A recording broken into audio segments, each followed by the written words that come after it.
So I wish I could tell you about all the weapons, but we're gonna have to wait a little bit. But the ones I'm allowed to talk about. So we have guns, and we have low projectile and big projectile guns.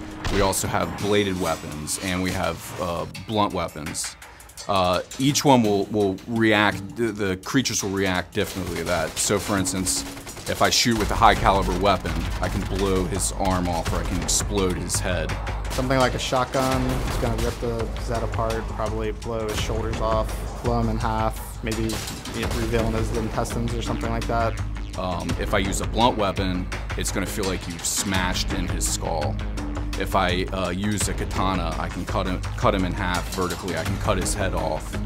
If you're sliced in half one way, you can come back around with another slash and cut them the other way. Something really awesome about a katana in a game like this, and with our gore system and our melee system mixed together, it makes melee so fun. So it's really hard to explain, but the katana just, when it's cutting through clots, it just feels smooth as butter.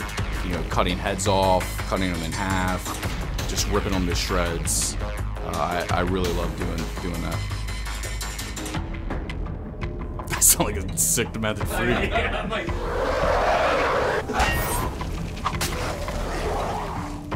So one of the advanced features that we've added that it's not necessary to do, but is really cool to get you out of a tight situation. For instance, with the katana, you can actually unsheath your katana, pull it out, and cut the guy's head off as you're equipping the weapon. So say you're using your pistol, you run out of ammo, creature's running up on you, grab it, whoosh, just cut his head off. It's great. Good, clean fun.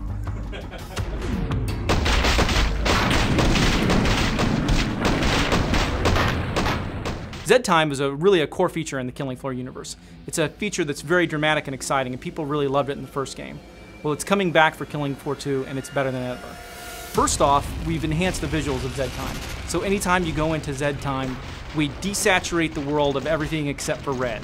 Well, what's red in Killing Floor 2? Blood, gore, the meat system. So all your red and brains and gore and all those pieces. Yeah, that's what you want in Zed Time is the gore. So let's enhance that element of it. We can't resist.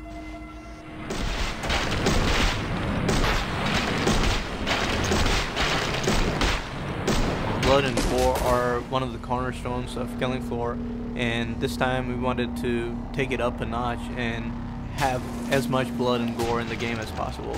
So the blood never disappears. It always stays in the world. It never goes away. So when you start out a battle, there might not be any blood at all in the environment, but by the end of that wave, we've wiped everything out. The blood is there.